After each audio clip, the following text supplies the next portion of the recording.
আসসালামু আলাইকুম, ওয়েলকাম করছি আমি রূপন আহমেদ। এই ক্লাসে এসএসসি ফিজিক্সের সপ্তম অধ্যায় শব্দ ও তরঙ্গ, এই অধ্যায়ের সম্পূর্ণ বেসিক নিয়ে আলোচনা করব। দেখো, এই ক্লাসটা যারা দেখবা আশা করি তাদের এই অধ্যায়ের ভিতরে বেসিকে কোনো সমস্যা থাকবে না। হ্যাঁ, এর পরবর্তী ভিডিওগুলিতে আমরা দেখা গেছে এই অধ্যায়ের যে সিকিউ এবং এমসিকিউ নিয়ে আসবো। তবে এই অধ্যায়ের শেষের দিকে আমরা কিছু এমসিকিউ প্র্যাকটিস করাবো। দেখো, অধ্যায়টা হচ্ছে কি, তরঙ্গ ও শব্দ। তরঙ্গকে আমরা কি বলি? ওয়েভ। আর শব্দকে আমরা কি বলি? সাউন্ড। Wave and sound. ঠিক আছে? তো দেখো, এই অধ্যায়ে আমরা আসলে কি কি পড়বো। এই অধ্যায়ে প্রথমে আমরা যেটা পড়বো সেটা হচ্ছে সরল স্পন্দন গতি। তারপরে তরঙ্গ নিয়ে আলোচনা করতে হবে। তরঙ্গ, হ্যাঁ, খুবই গুরুত্বপূর্ণ অংশ। এবং তরঙ্গ সংশ্লিষ্ট যে রাশিগুলি আছে, হ্যাঁ, যেমন দোলনকাল বা পর্যায়কাল, তরঙ্গ দৈর্ঘ্য, তরঙ্গ বেগ, কম্পাঙ্ক, দশা, বিস্তার, এগুলি নিয়ে আলোচনা করব। এরপরে দেখো, তরঙ্গের যে বৈশিষ্ট্য আছে এটা নিয়ে আলোচনা করতে হবে। তরঙ্গের প্রকারভেদ। তরঙ্গ দুই প্রকার, হ্যাঁ, একটা হচ্ছে অনুদৈর্ঘ্য তরঙ্গ, একটা হচ্ছে অনুপ্রস্থ তরঙ্গ। এরপরে দেখো শব্দ তরঙ্গ। শব্দ তরঙ্গের যে বৈশিষ্ট্য, হ্যাঁ, একটা পার্ট হচ্ছে তরঙ্গের আর একটা পার্ট হচ্ছে শব্দের। এই অধ্যায়টা দুইটা পার্টে বিভক্ত। হ্যাঁ, এরপরে শব্দের এই অংশে আমরা প্রতিধ্বনি নিয়ে আলোচনা করব। এখান থেকে প্রচুর সিকিউ আসে, অনেক বেশি সিকিউ আসে। ঠিক আছে?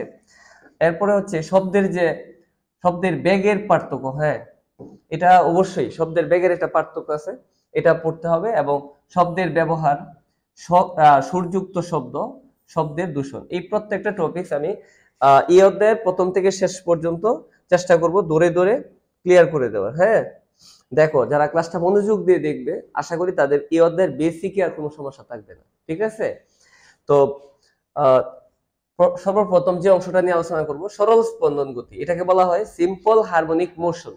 সরল স্পন্দন গতি কি? সরল স্পন্দন গতি হচ্ছে এমন একটা গতি যে গতি সম্পূর্ণ অংশের একটা অংশ যেদিকে গতিশীল, তার বাকিটুকু যদি তার বিপরীত দিকে গতিশীল থাকে, এই ধরনের গতিকে আমরা বলতে পারবো সরল স্পন্দন গতি। আবার বলতেছি, সম্পূর্ণ গতির একটা অংশ যেদিকে গতিশীল, তার বাকিটুকু যদি তার বিপরীত দিকে গতিশীল থাকে, এই ধরনের গতিকে আমরা বলবো সরল স্পন্দন গতি।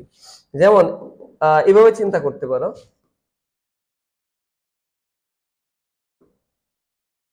একটু দেখো, মনে করো এইটা হচ্ছে একটা স্প্রিং।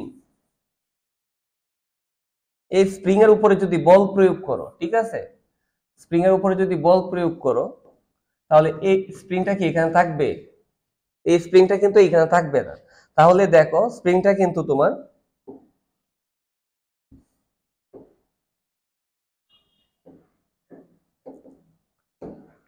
একটু স্প্রিং এর প্রসারণ ঘটবে। ঠিক আছে?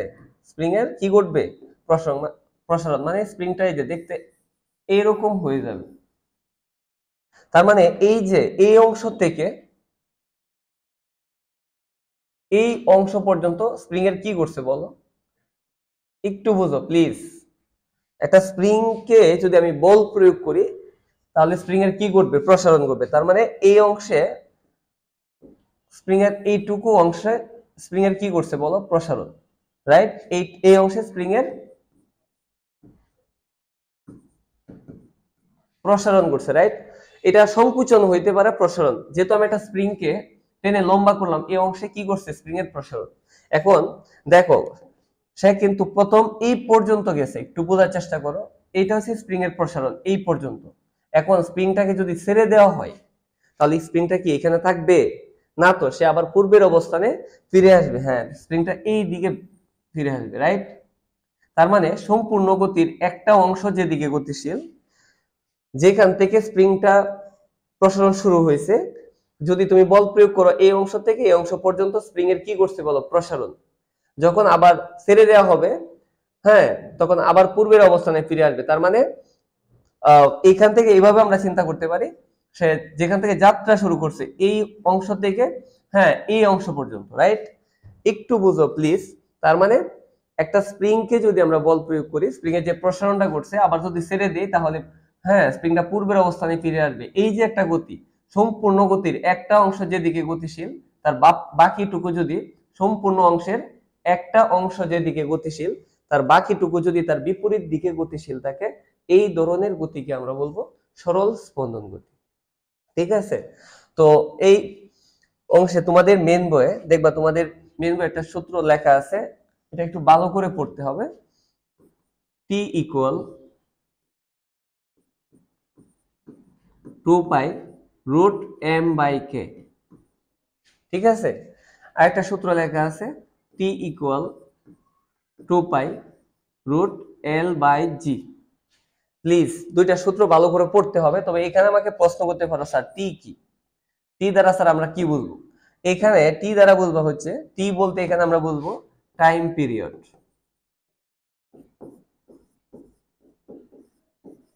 ঠিক আছে, টি দ্বারা আমরা কি বুঝবো? Time period. এটা হচ্ছে পর্যায়কাল বা দোলনকাল। এই টি দ্বারা আমরা বুঝবো পর্যায়কাল বা দোলনকাল।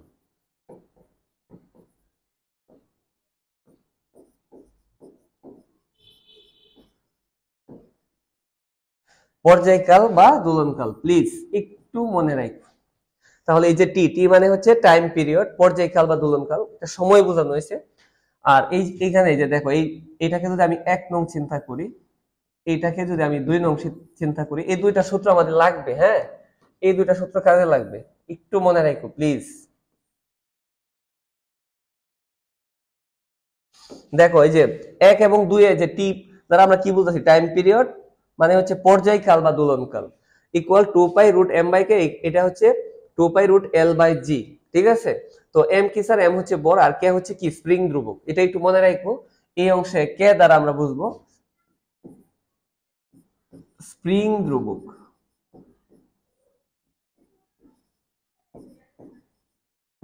ঠিক আছে, স্প্রিং ধ্রুবককে কে দ্বারা প্রকাশ করা হয়। আর এইখানে এল হচ্ছে তরঙ্গ দৈর্ঘ্য, আর সরি এল হচ্ছে দৈর্ঘ্য, এখানে এল দ্বারা আমরা বুঝবো দৈর্ঘ্য, আর জি হচ্ছে অভিকর্ষজ ত্বরণ। জি হচ্ছে কি? অভিকর্ষজ ত্বরণ। এই ক্ষেত্রে এখানে একটা জিনিস তোমরা মনে রাখতে পারো, যেমন দেখো এই 1 এবং 2 এর দুইটার ক্ষেত্রে একটু চিন্তা করে দেখো, 1 এর বাম পক্ষে কি আছে? টি। 2 এর বাম পক্ষে কি আছে? টি। তাহলে আমরা এইভাবে লিখতে পারি 1 ও 2 হতে পারে। যেহেতু 1 নং এবং 2 নং এর বাম পক্ষে সেম, এই অংশটাকে বাদ দিলে আমি ডান পক্ষ ইকুয়াল কি লিখতে পারবো? ডান পক্ষ। তাহলে এখানে ডান পক্ষে কি আছে দেখো, 2 pi root M by K equal 2 pi root L by কি? জি। ঠিক আছে, বাম পক্ষ এবং বাম পক্ষ যেহেতু সেম, বাদ দিলে ডান পক্ষ ইকুয়াল ডান পক্ষ। আচ্ছা, এই অংশে কি কাটা যাবে একটু দেখো। এই অংশে কিন্তু এই যে 2 পাই এবং 2 পাই আমরা কাটতে পারবো, তার মানে এখানে কি থাকবে? Root M by K equal root কি? L by G. ঠিক আছে, তো উভয় পক্ষ থেকে যদি আমি রুট কে কেটে দিই, তাহলে এখানে কি থাকতে পারে? এম বাই কে ইকুয়াল কি বলো? এল বাই জি। ঠিক আছে, তো এই অংশটা আমাদেরকে একটু মাথায় রাখতে হবে, এটা কিন্তু কাজে দিবে। হ্যাঁ, রুট রুট কেটে দিলে এম বাই কে ইকুয়াল কি? এল বাই জি। এখানে অনেক সময় এমসিকিউ আসতে পারে।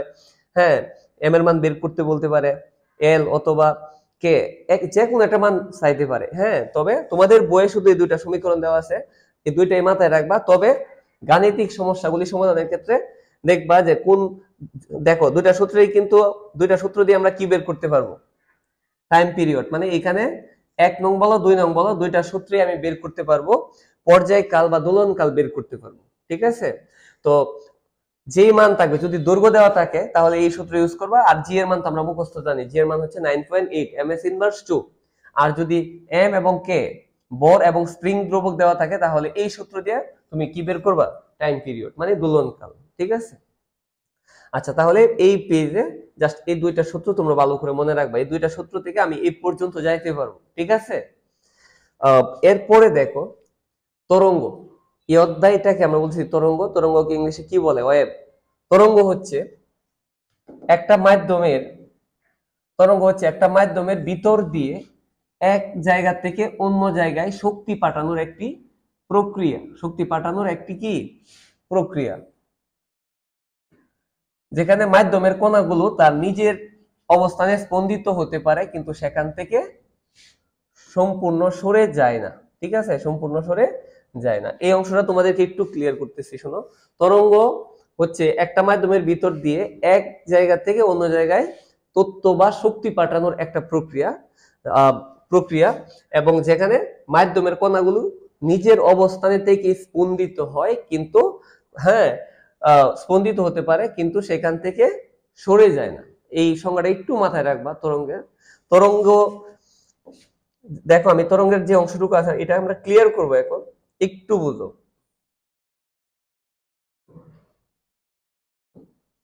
আচ্ছা,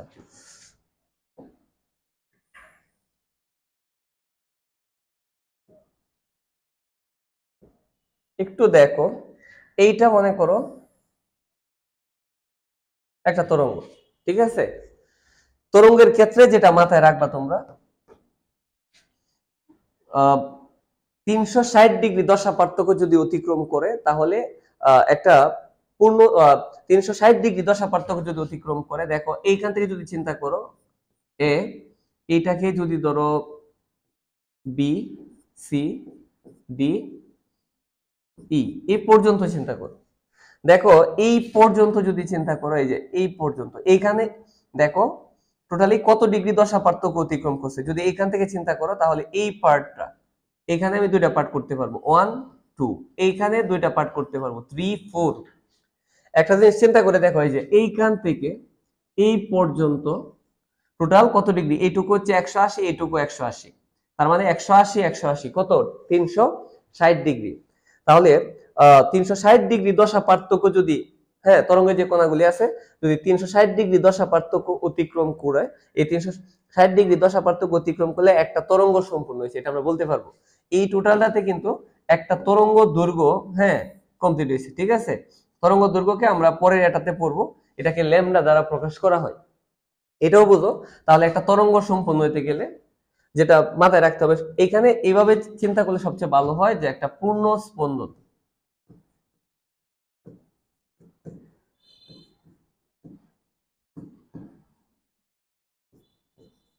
একটা পূর্ণ স্পন্দন হওয়ার জন্য 360 ডিগ্রি দশা পার্থক্য অতিক্রম করতে হবে। কত ডিগ্রি? 360 ডিগ্রি দশা পার্থক্য অতিক্রম করতে হবে, একটু মাথায় রেখো। 360 ডিগ্রি দশা পার্থক্য, দেখো তুমি যদি এইখান থেকে চিন্তা করো, এইখান থেকে এই পর্যন্ত হচ্ছে 180, 180 আর 180 কত 360, এই টোটালটা গেলে একটা কি সম্পূর্ণ হবে? পূর্ণ স্পন্দন। অর্থাৎ এ থেকে দেখো, এ থেকে যদি কি পর্যন্ত আসে, ই পর্যন্ত, এ থেকে যদি ই পর্যন্ত আসে তাহলে এখানে একটা পূর্ণ স্পন্দন। এমনকি এইখান থেকে দেখো, ই থেকে যদি আমি চিন্তা করি এফ পর্যন্ত, এইখানে একটা পূর্ণ স্পন্দন হবে। কেন? কারণ এই পার্টে দেখো এখানে কয়টা পার্ট, 1 2, 180, এখানে 3 4, হ্যাঁ 90 90 180, এখানে 90 90 180 180 180 360। তার মানে ই থেকে এফ পর্যন্ত আমি বলতে পারি একটা কি সম্পূর্ণ হয়েছে বলো? পূর্ণ স্পন্দন সম্পূর্ণ হয়েছে, রাইট? পূর্ণ, হ্যাঁ এখানেও একটা পূর্ণ স্পন্দন সম্পূর্ণ হয়েছে, ঠিক আছে? তবে এইখানে আরেকটা জিনিস তোমাদের মনে রাখা জরুরি, অত্যন্ত জরুরি। দেখো আমি এটা একটু ক্লিয়ার করতেছি।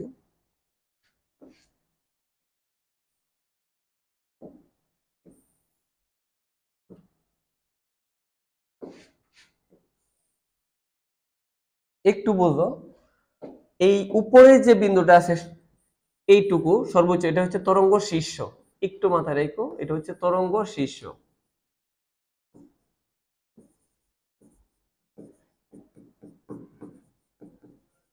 তরঙ্গ শীর্ষবিন্দু।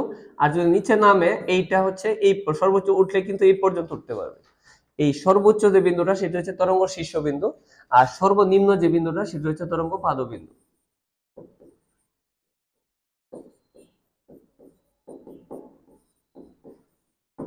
ঠিক আছে? তাহলে একটা তরঙ্গের যে সর্বোচ্চ শীর্ষটাকে আমরা বলতেছি তরঙ্গ শীর্ষবিন্দু, যেমন এই যে এটাও তরঙ্গ শীর্ষ, আর এটা হচ্ছে কি একবার নিচে নামলে এই পর্যন্ত নামতে পারবে, সেটা হচ্ছে তরঙ্গ কি বিন্দু? পাদবিন্দু। হ্যাঁ, এইখানে একটু দেখো, তার মানে আমি বলতে পারি এ থেকে ই পর্যন্ত 360 ডিগ্রি দশা পার্থক্য অতিক্রম করছে, তার মানে একটা পূর্ণ স্পন্দন সম্পূর্ণ হয়েছে। আবার ই থেকে এফ পর্যন্ত 360, এইখানেও একটা পূর্ণ স্পন্দন সম্পূর্ণ হয়েছে, রাইট? ইভেন আমি এটাও বলতে পারবো, দেখো ডি থেকে আমি যদি এটাকে ধরে নেই জি, এইখানেও একটা পূর্ণ স্পন্দন সম্পন্ন হয়েছে। কিভাবে? দেখো তুমি যদি কোথায় থেকে চিন্তা করো, তুমি যদি এই অংশটা থেকে চিন্তা করো, একটু বুঝো প্লিজ, তুমি যদি ডি থেকে চিন্তা করো তাহলে এই যে ডি থেকে এই পর্যন্ত কিন্তু একটা অংশ কমপ্লিট হয়ে গেছে, একটু বুঝো, এই যে 90। আর এই যে জি পর্যন্ত যদি চিন্তা করো, দেখো ডি থেকে এই পর্যন্ত হচ্ছে 90, আর জি এর এই পার্ট হচ্ছে 90, 90 আর 90 কত 180, আর মধ্যেটা হচ্ছে 180, এই হচ্ছে 360। তার মানে এই অংশ একটা পূর্ণ স্পন্দন সম্পূর্ণ হয়েছে। হ্যাঁ, এটা আমি বলতে পারবো যে ডি জি এইখানেও একটা পূর্ণ স্পন্দন। ঠিক আছে, এই হচ্ছে বিষয়। তার মানে একটা পূর্ণ স্পন্দন সম্পূর্ণ হওয়ার জন্য 360 ডিগ্রি দশা পার্থক্য অতিক্রম করতে হবে। ঠিক আছে, আচ্ছা এখানে তরঙ্গের যে সংজ্ঞাটা এটা একটু মাথায় রাখো। এরপরে দেখো তরঙ্গ সংশ্লিষ্ট রাশিগুলি আছে, হ্যাঁ, দোলনকাল, পর্যায়কাল, তরঙ্গ দৈর্ঘ্য, দশা, বিস্তার, তরঙ্গ বেগ এবং কম্পাঙ্ক আমরা ক্লিয়ার করব। ঠিক আছে, তো এইখানে দেখো একটা একটা করে আমি ক্লিয়ার করতেছি তোমাদের প্রত্যেকটা অংশ।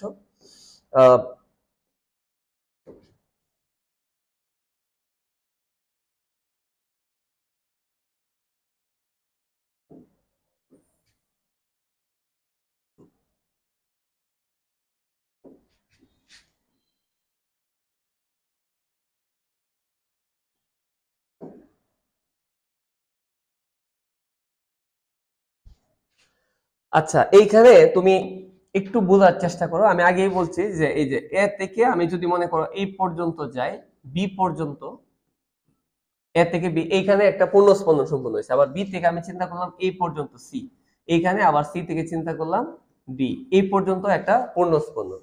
আচ্ছা এইখানে আর একটা পূর্ণ স্পন্দন সম্পন্ন হইতে গেলে তোমরা জানো কত ডিগ্রি যাইতে হয়। এইখানে একটা পূর্ণ স্পন্দন সম্পন্ন হয়েছে, এইখানে একটা পূর্ণ স্পন্দন, আবার এইখানেও একটা পূর্ণ স্পন্দন। ঠিক আছে, এই অংশগুলিতে একটা পূর্ণ স্পন্দন সম্পূর্ণ হয়েছে। আর তোমরা সবাই জানো একটা পূর্ণ স্পন্দন সম্পূর্ণ হতে যেটুকু সময়ের প্রয়োজন, দেখো এ থেকে বিতে গেলে একটা কি সম্পূর্ণ হয়, পূর্ণ স্পন্দন। প্লিজ বোঝার চেষ্টা করো, এ থেকে বিতে গেলে 360 ডিগ্রি দশা পার্থক্য অতিক্রম করতে হয়। যেহেতু এ থেকে বিতে গেলে 360 ডিগ্রি দশা পার্থক্য অতিক্রম করতে হয়, আর 360 ডিগ্রি দশা পার্থক্য অতিক্রম করা মানে একটা পূর্ণ স্পন্দন সম্পূর্ণ হওয়া। হ্যাঁ, আর একটা পূর্ণ স্পন্দন তার মানে এ থেকে যদি কোথায় যাওয়া হয়, যে এ থেকে যদি কোথায় যাওয়া হয়, বিতে যাওয়া হয়, একটা পূর্ণ স্পন্দন সম্পূর্ণ হয়। আর একটা পূর্ণ স্পন্দন সম্পূর্ণ করতে যে সময়ের প্রয়োজন হয় সেটাকে বলা হয় দোলনকাল বা পর্যায়কাল, যেটাকে আমরা কি দ্বারা প্রকাশ করি বলো, টি। এই টি দ্বারা আমরা কি বুঝতে পারছি বলো?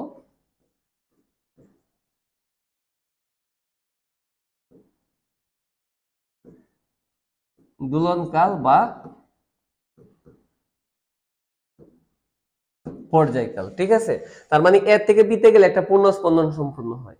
আর একটা পূর্ণ স্পন্দন সম্পূর্ণ হতে যেটুকু সময়ের প্রয়োজন হয় সেটাকে বলা হয় পর্যায়কাল বা দোলনকাল, যেটাকে আমরা কি দ্বারা প্রকাশ করি, টি। হ্যাঁ, যেটাকে আমরা টি দ্বারা প্রকাশ করবো। আর এটা অবশ্যই মাথায় রাখবা, এটার একক হচ্ছে সেকেন্ড। ঠিক আছে, এটার একক হচ্ছে সেকেন্ড। পর্যায়কাল বা দোলনকাল এটা সময় বোঝানো হয়েছে, একক হচ্ছে সেকেন্ড। এরপরে দেখো তরঙ্গ দৈর্ঘ্য। এই যে তরঙ্গ দৈর্ঘ্য পড়তেছো, তরঙ্গ দৈর্ঘ্যকে ল্যামডা দ্বারা প্রকাশ করা হয়। এটাকে কি বলে? ল্যামডা। তরঙ্গ দৈর্ঘ্য কি? তরঙ্গ দৈর্ঘ্য হচ্ছে একটা পূর্ণ স্পন্দন সম্পূর্ণ হতে, একটু বুঝো প্লিজ, একটা পূর্ণ স্পন্দন সম্পূর্ণ করতে তরঙ্গ যে দূরত্বটা অতিক্রম করে।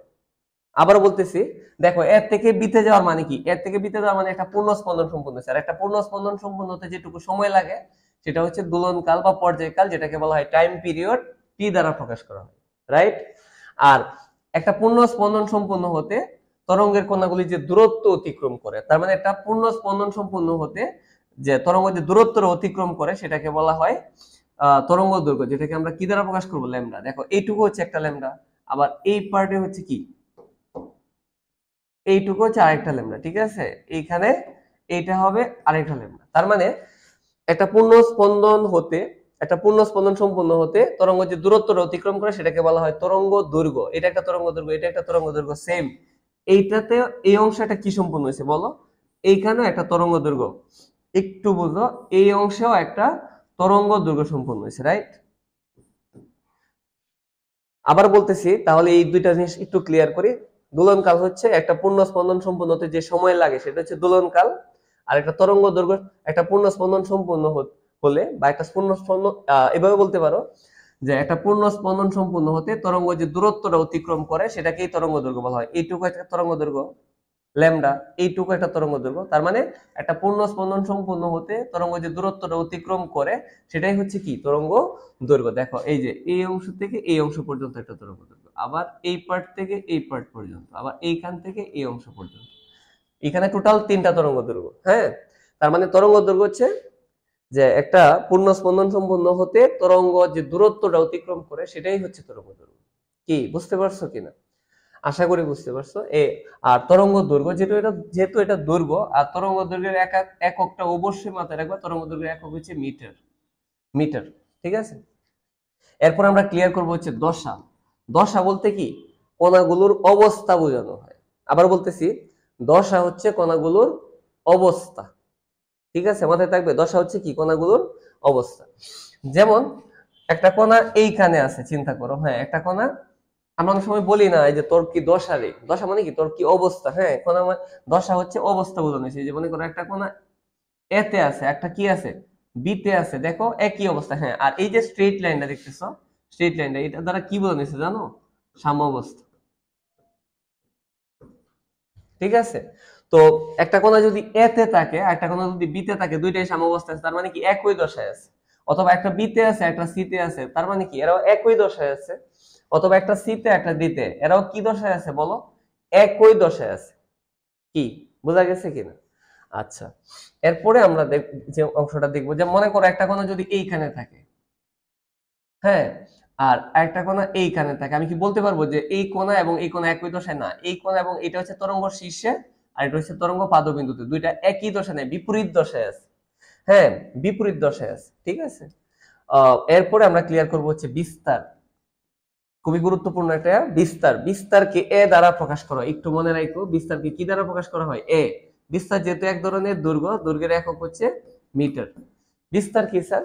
বিস্তার হচ্ছে সাম্যাবস্থান থেকে কোনো এক দিকে হয় উপরে, সাম্যাবস্থান থেকে কোনো এক দিকে হয় উপরে অথবা নিচে, হয় উপরে অথবা নিচে। বোঝার চেষ্টা করো, কি অবস্থান থেকে? সাম্যাবস্থান থেকে কোনো এক দিকে হয় উপরে অথবা নিচে তরঙ্গের কণাগুলি যে দূরত্ব অতিক্রম করে সেটাকে বলা হয় বিস্তার।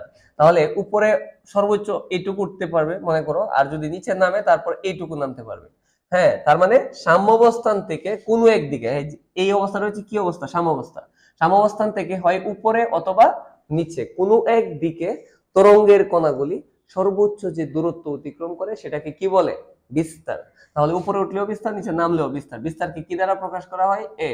বিস্তারকে এ দ্বারা প্রকাশ করা হয়। তবে এখানে একটু মনে রাখো, বিস্তারকে এ বোঝানোর জন্য উপরে উঠলে এটাকে পজিটিভ ধরা হয়েছে, নিচে নামলে এটাকে নেগেটিভ। যদিও জাস্ট এইখানে জাস্ট বোঝানোর জন্য পজিটিভ এবং নেগেটিভ ইউজ করা হয়েছে, ঠিক আছে, জাস্ট বোঝানোর জন্য পজিটিভ নেগেটিভ। কিন্তু কেন বললাম নেগেটিভ হবেই না? কেন হবে না? কারণ বিস্তার হচ্ছে একটা দৈর্ঘ্য, দৈর্ঘ্যের একক মিটার, দৈর্ঘ্য কখনো কি হইতে পারে না? নেগেটিভ হইতে পারে না। তার মানে উপরে, হ্যাঁ। এই সংজ্ঞাটা আমি আবার ক্লিয়ার করতেছি, কি অবস্থান থেকে? সাম্যাবস্থান থেকে কোনো এক দিকে হয় উপরে অথবা নিচে কোনো এক দিকে তরঙ্গের কণাগুলি সর্বোচ্চ যে দূরত্ব অতিক্রম করে সেটা বিস্তার বলে। বিস্তারকে এ দ্বারা প্রকাশ করা হয়। বিস্তারের একক হচ্ছে মিটার, যেহেতু দৈর্ঘ্য।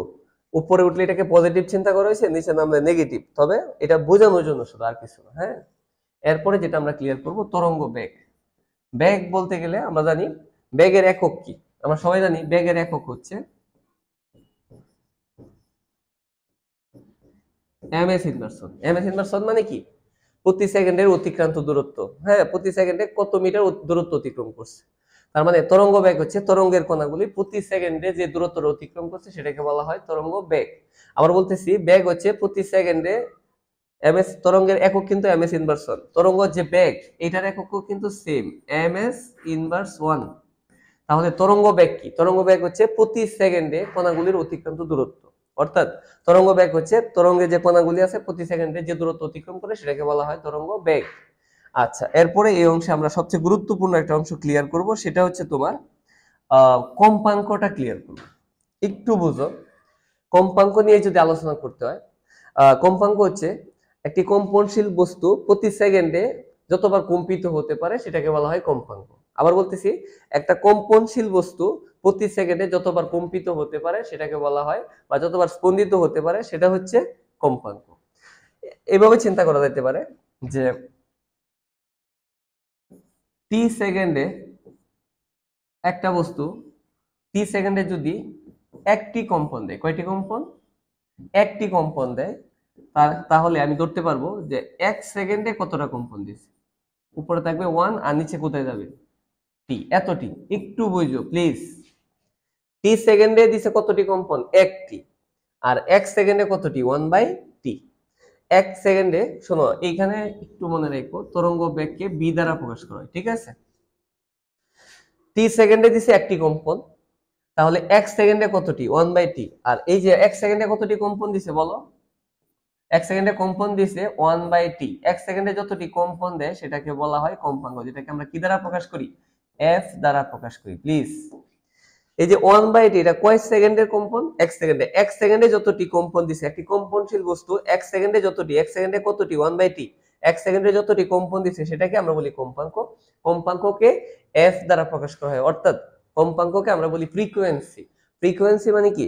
এটাকে এফ, হ্যাঁ, ফ্রিকোয়েন্সি লিখতে গেলে যেহেতু এফ লাগে, কম্পাঙ্ককে এফ দ্বারা প্রকাশ করা হয়। তবে এখানে একটু মনে রাখবো, একটু বোঝার চেষ্টা করো, উপরে কিন্তু 1 আর নিচে যেহেতু টি, টি মানে হচ্ছে টাইম পিরিয়ড, পর্যায়কাল বা দোলনকাল, একক কি? সেকেন্ড, যেটাকে আমরা একত্রে কি লিখতে পারবো? S inverse 1।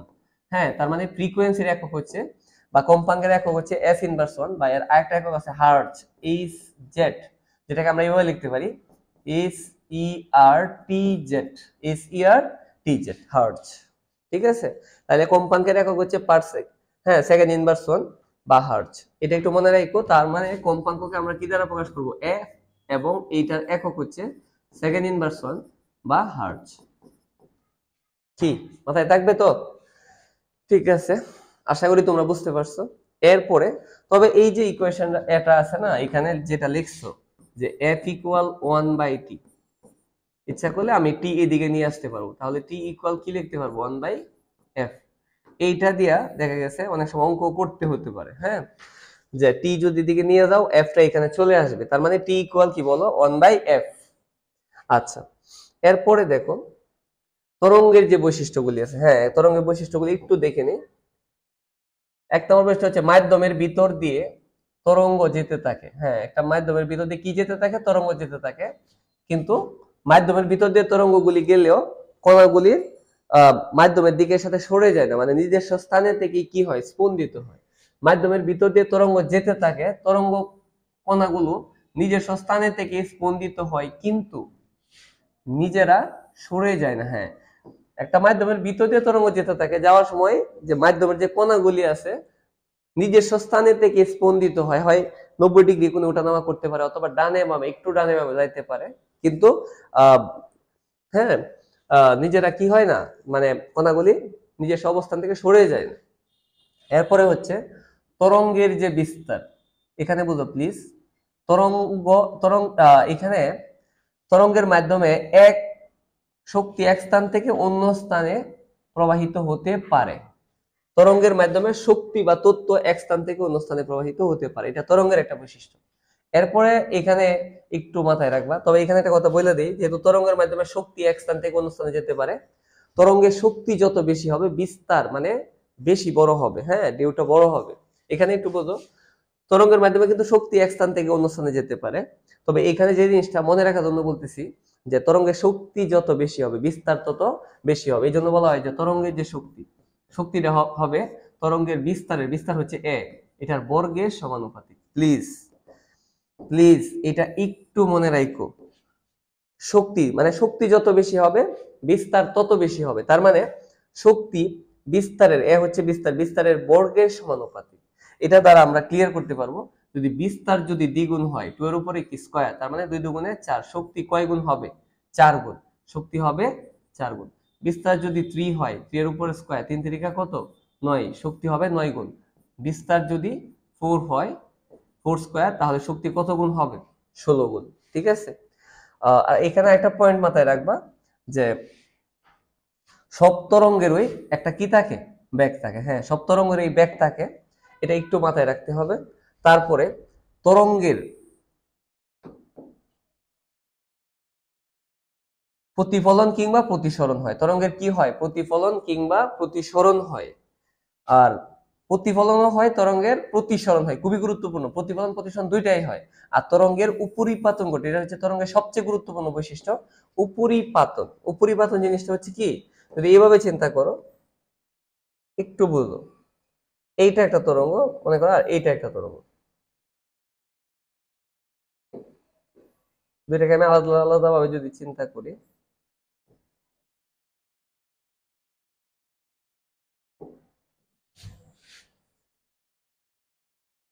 দেখো তুমি চিন্তা করলে যে এইটা একটা তরঙ্গ, এখানে এইটা একটা তরঙ্গ, ঠিক আছে না, এইটা একটা তরঙ্গ, এখানে এইটা হচ্ছে একটা তরঙ্গ। এখন দেখো এখানে কিন্তু আগে কি হয়েছে, উপরের দিকে উঠছে, রাইট? আগে উপরের দিকে উঠছে তারপরে নিচে নামছে। এখানে আগে হচ্ছে তরঙ্গ শীর্ষ, তারপরে তরঙ্গ পাদ, আর এখানে হচ্ছে আগে নিচে নামছে তারপরে কিন্তু উপরের দিকে উঠছে, রাইট? এখন দুইটাকে যদি আমি একসাথে চিন্তা করি, বিষয়টা কি এমন হইতে পারে কিনা দেখো। এটা মনে করো আমি 1 নং চিন্তা করলাম, আর এটা হচ্ছে 2, দুইটা তরঙ্গ আলাদা আলাদা চিন্তা করো। এটা 1 নং, এটা 2 নং। এই ক্ষেত্রে দেখো আগে তরঙ্গ উপরের দিকে, হ্যাঁ তরঙ্গ শীর্ষ, তারপর দেখো আগে উপরে তারপরে নিচে, আর এখানে হচ্ছে আগে নিচে তারপরে উপরে। এখন এইটাকে আগে 1 নম্বরটা চিন্তা করো, এটা হচ্ছে 1 নম্বর মনে করো, আগে উপরে তারপর নিচে, রাইট?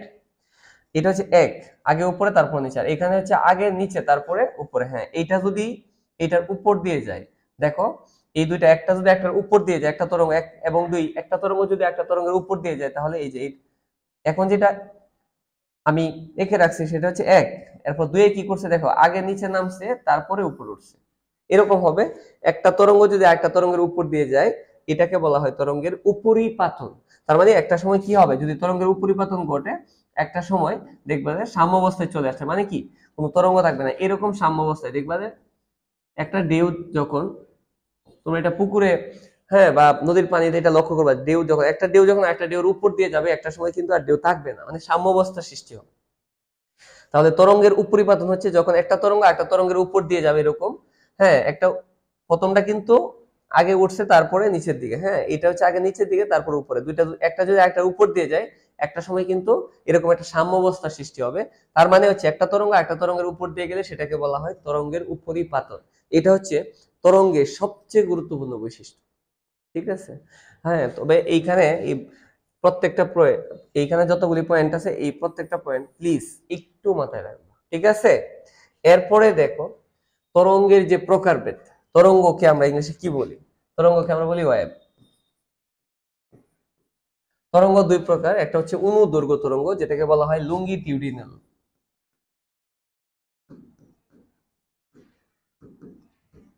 Longitudinal wave. আর অনুপ্রস্থ হচ্ছে ট্রান্সভার্স।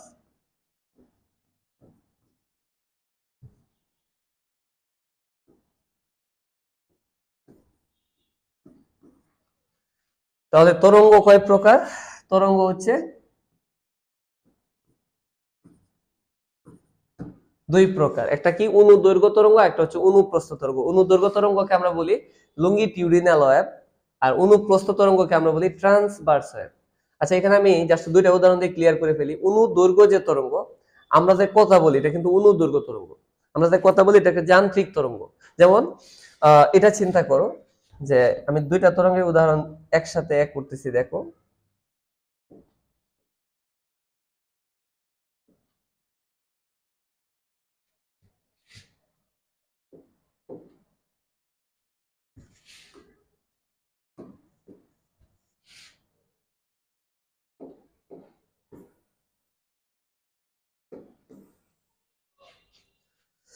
একটু দেখো, এটা এখানে যদি তরঙ্গটা এমন হয় যে মাধ্যমের দিকের সাথে কণার যে দিক, মাধ্যমের দিকের সাথে তরঙ্গের যে কণাগুলির দিক যদি 0 ডিগ্রি কোণে হয়, কত ডিগ্রি কোণে হয়?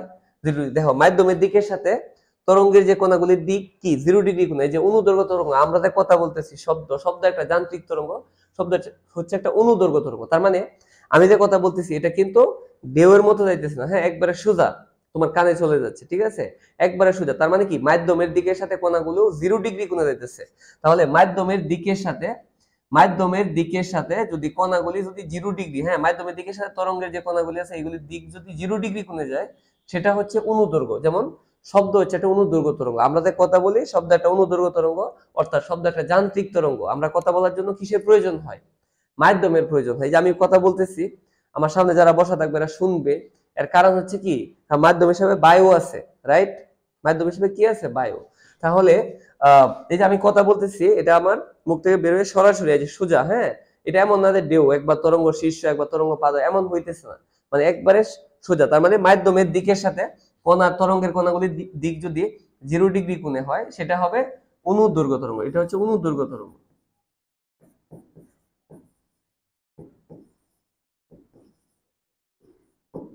অনুদৈর্ঘ্য তরঙ্গের সবচেয়ে বড়, হ্যাঁ, অনুদৈর্ঘ্য তরঙ্গের সবচেয়ে বড় উদাহরণ হচ্ছে যে শব্দ।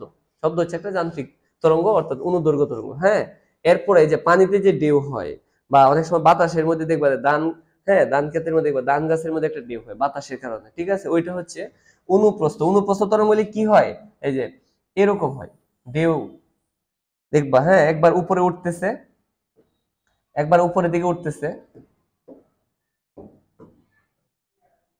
আরেকবার নিচের দিকে নামতেছে, রাইট? একবার দেখো উপরের দিকে উঠতেছে, আরেকবার নিচের দিকে নামতেছে।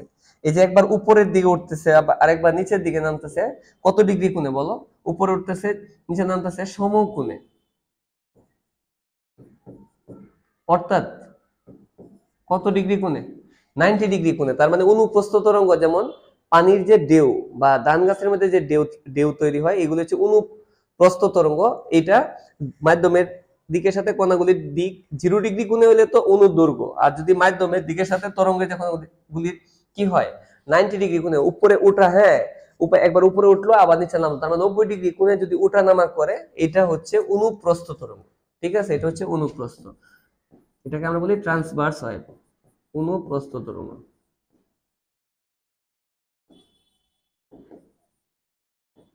একটু মনে রাখো, হ্যাঁ, ঠিক আছে। এরপরে দেখো শব্দ তরঙ্গ।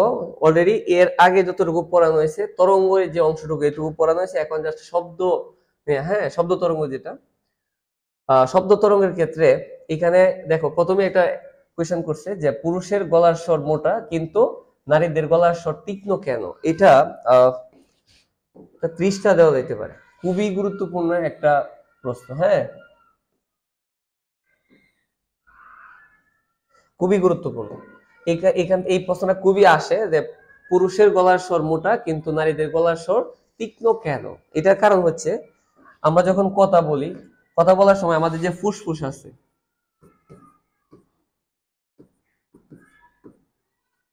কি থেকে বলো, ফুসফুস থেকে শব্দটা বের হয়। দেখো আমাদের যে ফুসফুস আছে, এই ফুসফুস থেকে কি বের হয়? বাতাস। একটু বলো, ফুসফুস থেকে কি বের হয়? বাতাস। কিসের মাধ্যমে? একটা উইন্ড পাইপের মাধ্যমে, হ্যাঁ।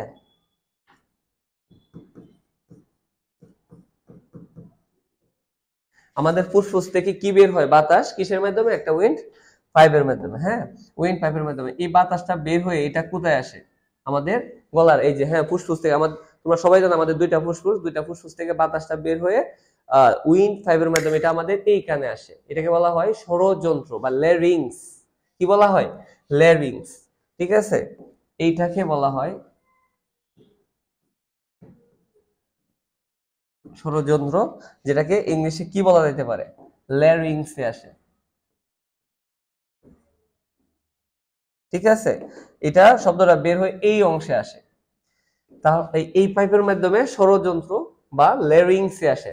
এই ল্যারিংসের মধ্যে তোমরা জানো কিনা, এইখানে এই ল্যারিংসে, হ্যাঁ, দুইটা পাতলা পর্দা থাকে, এটাকে বলা হয় ভোকাল কর্ড। কি বলা হয়? Vocal cord.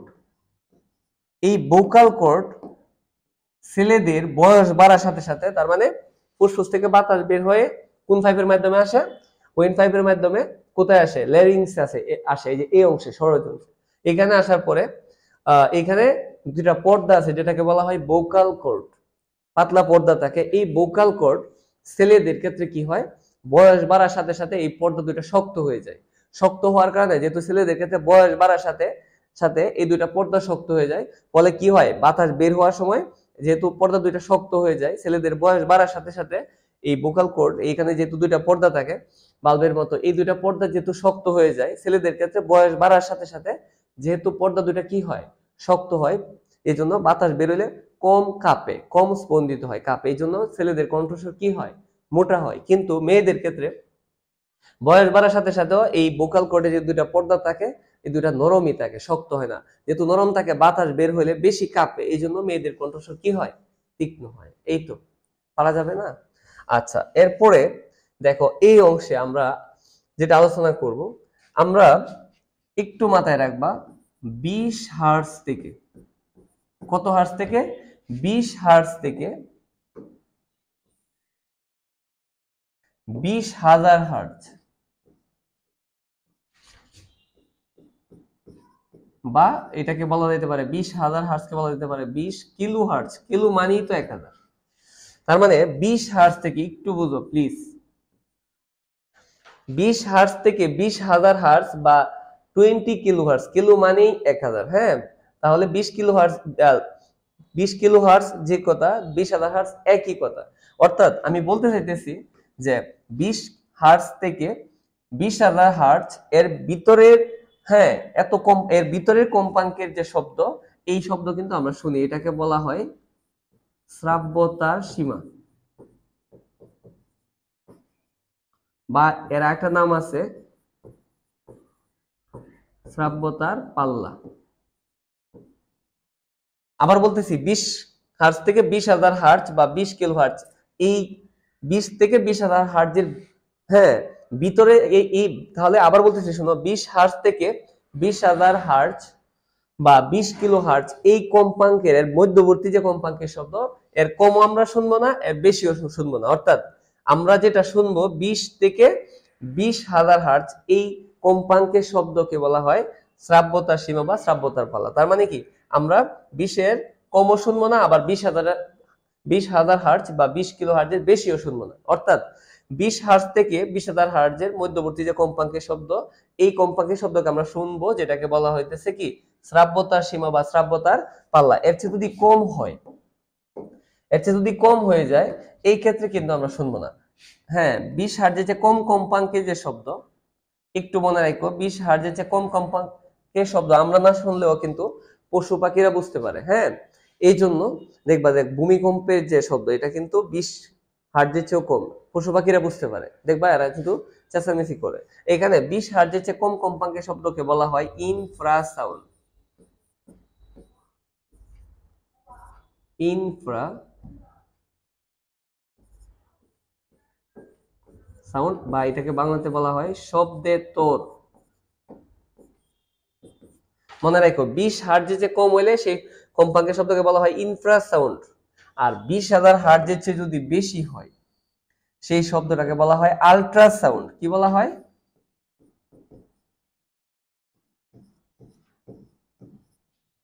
আল্ট্রাসাউন্ড। তার মানে 20-এর চেয়ে কম আমরা শুনি না, 20,000 হার্জের চেয়ে বেশি শুনি না। 20-এর চেয়ে কম হলে সেটাকে বলা হয় ইনফ্রাসাউন্ড, মানে শব্দের তোর। আর 20,000 হার্জের চেয়ে বেশি হলে সেটাকে বলা হয় আল্ট্রাসাউন্ড, বা এটাকে বলা হয় শব্দ উত্তর।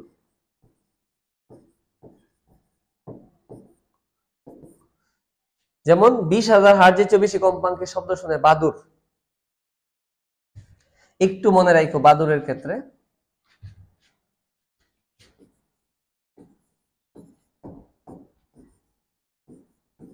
100 কিলো হার্জ, 100 মানে কি 1 লক্ষ, হ্যাঁ, 100 কিলো হার্জ মানে, কিলো মানে তো 1000, 100 কিলো হার্জ মানে 1 লক্ষ হার্জ। তার মানে বাদুর 1 লক্ষ হার্জের, হ্যাঁ, শব্দ শুনে।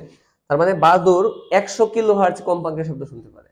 তাহলে আশা করি বিষয়টা ক্লিয়ার। আমরা 20-এর কমও শুনি না, বেশিও শুনি না। তাহলে আমরা যে কম্পাঙ্কের শব্দ শুনি সেটা হচ্ছে 20 থেকে 20,000 হার্জ।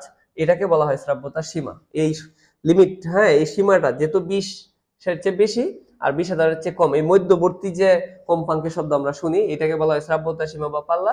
কম হইলে সেটাকে বলা হয় ইনফ্রাসাউন্ড বা শব্দের তর, বেশি হইলে সেটাকে বলা হয় আল্ট্রাসাউন্ড বা শব্দ উত্তর। হ্যাঁ, কম আমরা শুনি না কিন্তু পশু পাখিরা শুনে, আর বেশিও আমরা শুনি না। যেমন বাদর শুনে 1 লক্ষ কিলো হার্জের শব্দ পর্যন্ত সে শুনতে পারে। ঠিক আছে, আশা করি এই পর্যন্ত ক্লিয়ার।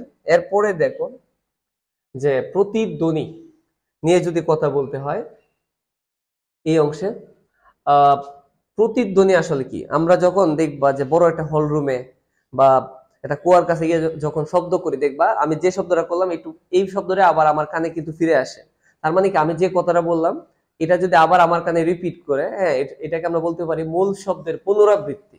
একটা কথা আমি বললাম, এই শব্দটা আবার যদি আমার কানে ফিরে আসে, সেটাই হচ্ছে কি মূল শব্দের পুনরাবৃত্তি, অর্থাৎ প্রতিধ্বনি। তার মানে প্রতিধ্বনি হচ্ছে মূল শব্দের পুনরাবৃত্তি।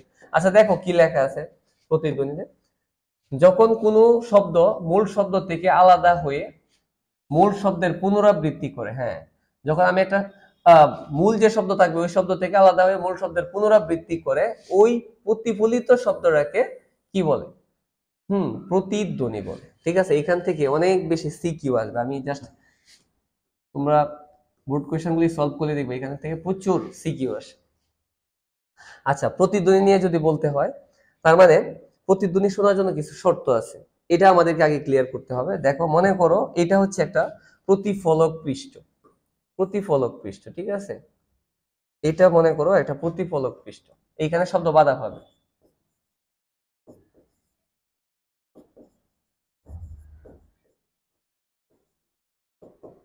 পৃষ্ঠ যেটাকে মনে করো আমি আর দ্বারা প্রকাশ করলাম। আর এইখান থেকে মনে করো এটা মনে করো দেয়াল, মনে করো এটা প্রতিফলক পৃষ্ঠ, এইখান থেকে একটা সাউন্ড করা হলো। ঠিক আছে, এটা মনে করো উৎস, সোর্স। এটাকে আমি সোর্স চিন্তা করলাম মনে করো। ঠিক আছে, এটাকে আমি চিন্তা করলাম সাপোজ সোর্স। এখানে আমি লেখা রাখতে পারবো এস। এস মানে হচ্ছে সোর্স, বা যেটাকে আমরা কি বলতে পারি, সোর্স বলতে আমরা কি বলি, উৎস। এইখান থেকে শব্দটা উৎপন্ন হয়েছে। ঠিক আছে, উৎপন্ন হয়ে দেখো এই শব্দটা কিন্তু একবার উৎপন্ন হওয়ার পরে এই পর্যন্ত যাবে। কি যাবে কিনা বলো? তার মানে উৎস থেকে শব্দটা কিন্তু একবার প্রতিফলক পৃষ্ঠ পর্যন্ত যাবে। এই যে যাওয়ার সময় সেই যে দূরত্বটা অতিক্রম করছে সেটা হচ্ছে ডি। তাহলে যাওয়ার পরে আবার যদি এই প্রতিফলক পৃষ্ঠে মানে ওয়ালে বা দেয়ালে বাধা পেয়ে যদি আবার পূর্বের অবস্থানে আবার যদি এইখানে ফিরে আসে, আবার যদি এইখানে ফিরে আসে, ঠিক আছে, আবার যদি এই অবস্থানে ফিরে আসে, সে আরেকটা দূরত্ব অতিক্রম করছে, সেটাকে আমি ডি ধরতে পারবো। তার মানে যেখান থেকে শব্দটা উৎপন্ন হয়েছে সেটা হচ্ছে উৎস, বা এটাকে আমরা বলি সোর্স, এস। হ্যাঁ, এইখান থেকে শব্দ উৎপন্ন হয়ে প্রতিফলক পৃষ্ঠ পর্যন্ত যাবে। প্রতিফলক পৃষ্ঠকে আমরা আর দ্বারা প্রকাশ করছি। হ্যাঁ, মনে করো একটা দেয়াল, যাওয়ার পরে ওই দেয়ালে বাধা পেয়ে আবার যদি শব্দটা এইখানে আসে, ওই ব্যক্তির কানে, মনে করো এখানে একজন ব্যক্তি আছে, সাপোজ মনে করো এই অংশে একজন ব্যক্তি দাঁড়ানো আছে। ঠিক আছে, চিন্তা করতে পারো, মনে করো এইখানে একজন ব্যক্তি আছে, তার মানে এইখান থেকে শব্দটা একবার যাবে, একটা দূরত্ব অতিক্রম করবে ডি, আবার এখানে বাধা পেয়ে যদি আবার ব্যক্তির কানে, হ্যাঁ, বাধা পেয়ে যদি আবার এই দূরত্ব অতিক্রম করে, এটা হচ্ছে আরেকটা ডি। হ্যাঁ, ব্যক্তির কানে যদি আবার এই শব্দটা ফিরে আসে, তাহলে মূল শব্দের পুনরাবৃত্তি হয়তো শোনা যাবে। তবে এই যে একবার শব্দ যাবে এবং একবার আসবে, এটার মধ্যবর্তী যে দূরত্বটা একটু মাথায় রাখো, অবশ্যই 16.5 মিটার হইতে হবে। 16.5 মিটার। আবার বলতেছি, উৎস থেকে প্রতিফলক পৃষ্ঠের দূরত্ব মাস্ট বি কতটুকু হইতে হবে? 16.5 মিটার হইতে হবে। তার মানে যাওয়ার সময় 16.5, আসার সময় 16.5, তাহলে একসাথে বললে 16.5 গুণ 2, অর্থাৎ যাওয়া এবং আসাতে শব্দটা 33 মিটার দূরত্ব অতিক্রম করতে হবে। অর্থাৎ প্রতিধ্বনি শোনার যে শর্ত, এভাবে মাথায় রাখতে পারো যে যেখান থেকে শব্দটা উৎপন্ন হবে, মানে উৎস থেকে প্রতিফলক পৃষ্ঠের দূরত্ব কতটুকু লাগবে? 16.5 মিটার লাগবে। এবং আসা, তাহলে যদি শব্দটা 16.5 মিটার দূরত্ব অতিক্রম করে আবার বাধা পেয়ে কতটুকু আসবে? 16.5, একসাথে করলে কত হবে? 33 মিটার। তার মানে প্রতিধ্বনি শোনার জন্য উৎস এবং প্রতিফলক পৃষ্ঠের মধ্যবর্তী দূরত্ব লাগবে কত? 16.5, এবং যাওয়া এবং আসা মিলে মোট কত মিটার? 33 মিটার। অবশ্যই ওই দিন বায়ুর তাপমাত্রা 0°C থাকবে। এই সতেরো হচ্ছে বায়ুর তাপমাত্রা।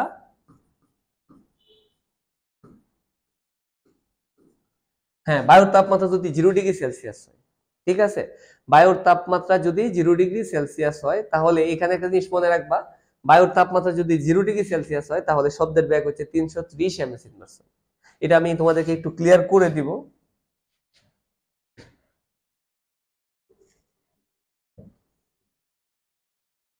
আচ্ছা, তো আমরা পড়ছিলাম যে বেগ হচ্ছে সরণ বাই সময় বা দূরত্ব বাই সময়। দূরত্ব বাই সময়, এটা আমরা পড়ছিলাম যে বেগ হচ্ছে দূরত্ব বাই সময়। কি পড়ছি কিনা বলো? বেগ হচ্ছে দূরত্ব বাই সময় বা সরণ বাই সময়। বেগকে আমরা কি দ্বারা প্রকাশ করি? বি। দূরত্বকে ডি, সময়কে, দূরত্বকে আমরা ডি দ্বারা প্রকাশ করি, আর সময়কে টি। এই হচ্ছে বি ইকুয়াল ডি বাই টি। তার মানে বেগ হচ্ছে দূরত্ব বাই সময়। ঠিক আছে, বেগ হচ্ছে দূরত্ব বাই সময়। এই সূত্রটা ব্যবহার করে আমাদের অঙ্কগুলি করতে হবে। কিন্তু যেহেতু প্রতিধ্বনি, B equal D by two লিখলে কি প্রতিধ্বনি হবে কিনা একটু বুঝো প্লিজ। কেন বললাম এই কথাটা? কারণ B equal D by two, প্রতিধ্বনি শোনার জন্য তো একবার শব্দটা যাবে, একবার শব্দ গেলে একটা দূরত্ব অতিক্রম করছে ডি, আবার ফিরে আসার জন্য আরেকটা ডি, তাহলে কয়টা ডি লাগবে বলো? দুইটা ডি লাগবে। তার মানে প্রতিধ্বনি শোনার জন্য অবশ্যই 2D। এইটা হবে আমার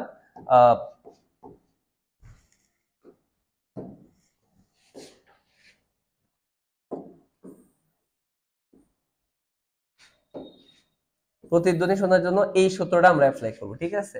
একটু মাথায় রাখো, এইখানে এই সূত্রটা আমরা প্রতিধ্বনি শোনার জন্য ইউজ করব। প্রতিধ্বনি শোনা যাবে কিনা এই সূত্রটা খুবই কাজে লাগবে। প্রতিধ্বনির ক্ষেত্রে এই সূত্রটা V equal to D by T, কারণ শুধু ডি বাই টি না, কারণ আর যদি বলে যে উৎস থেকে প্রতিফলক পৃষ্ঠের দূরত্ব কত, উৎস থেকে প্রতিফলক পৃষ্ঠ, হ্যাঁ একবার উৎস যেখানে শব্দটা উৎপন্ন হয়েছে এখান থেকে প্রতিফলক পৃষ্ঠের দূরত্ব, এই ক্ষেত্রে শুধু বি ইকুয়াল ডি বাই টি। আর প্রতিধ্বনি মানে কি, একবার শব্দ যাবে আবার আসবে, ডি আর ডি যোগ করলে কি হবে? 2D। তার মানে প্রতিধ্বনির ক্ষেত্রে এই সূত্রটা অ্যাপ্লাই করব, ঠিক আছে? এই অনেক ক্ষেত্রে এই সূত্রটাকে অন্যভাবে লেখা যেতে পারে, বি ইকুয়াল 2D না 2h বাই টি ও লেখা থাকতে পারে, ঠিক আছে? 2h বাই টি এটাও লিখতে পারে, হ্যাঁ এটা লিখলেও রাইট, এটাও রাইট। এটা কখন? যখন একটা অনেক সময় হয় না যে কুয়ার কাছে গিয়ে আমরা শব্দ উৎপন্ন করি, গভীরতার ক্ষেত্রে আমরা এইচটা ইউজ করতে পারবো। দুটো একই সূত্র, দুটোই আমরা প্রতিধ্বনির ক্ষেত্রে ইউজ করব।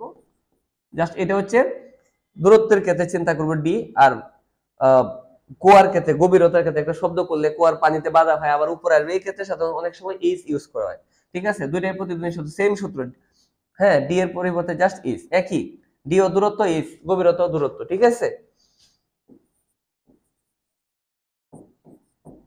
আচ্ছা, তাহলে এই সূত্রগুলি একটু মাথায় রাখবা। আর প্রতিধ্বনি শোনার জন্য কতটুকু লাগবে?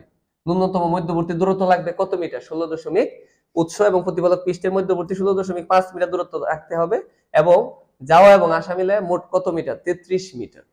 আর সবচেয়ে বড় জিনিসটা মাথায় রাখতে হবে, আমরা যখন কোনো কিছু শুনি এটা আমাদের ব্রেনে কত সেকেন্ড থাকে, এটাকে বলা হয় শব্দানুভূতির স্থায়িত্বকাল। প্লিজ এটা কি একটু বুঝো।